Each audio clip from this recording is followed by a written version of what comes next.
আসসালামু আলাইকুম আমার প্রিয় বোনেরা এবং ভাইয়েরা। আশা করছি আল্লাহর রহমতে সকলেই ভালো আছেন এবং সুস্থ আছেন।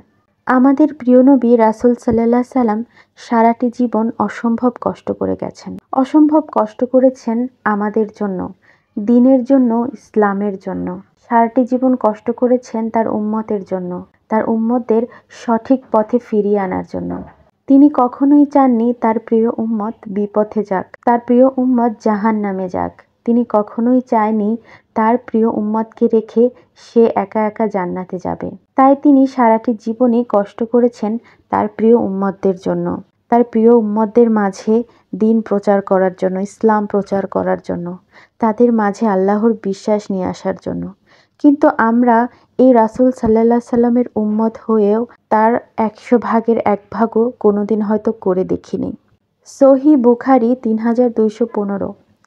রাসূল সাল্লাল্লাহু সাল্লাম বলেছেন, আমার কথা অন্যদের কাছে পৌঁছিয়ে দাও, তা যদি একটি আয়াতও হয়।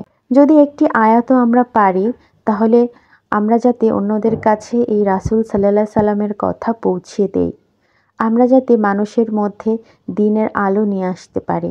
আমরা হয়তো ওভাবে করতে পারবো না, কিন্তু আমাদের আশেপাশে যেই মানুষটা আমরা দেখি যে নামাজ পড়ছে না, তাকে হয়তো আমরা নামাজে উদ্বুদ্ধ করতে পারি।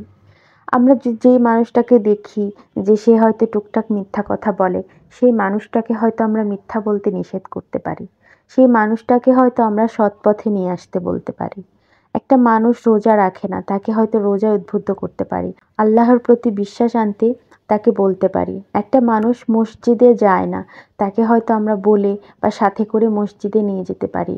অন্য ধর্মের না, আমাদের নিজেদের ধর্মের যে মানুষগুলো আছে তাদের মধ্যেই আমরা আস্তে আস্তে দ্বীনের আলোটা, আমাদের ইসলামের যে সৌন্দর্যটা, সেই সৌন্দর্যটা আমরা তাদেরকে দেখাতে পারি। তাদেরকে সৎ পথে নিয়ে আসতে পারি। নামাজ, রোজা, আল্লাহর প্রতি বিশ্বাস এবং সকল ধরনের খারাপ কাজ থেকে বিরত রাখার যে পথ, সেই পথে আনতে পারি। তো এটাই আমাদের রাসূল সাল্লাল্লাহু আলাইহি সাল্লাম বলেছেন যে যদি একটি আয়াতও হয়, তাও তোমরা অন্যদের কাছে পৌঁছিয়ে দাও।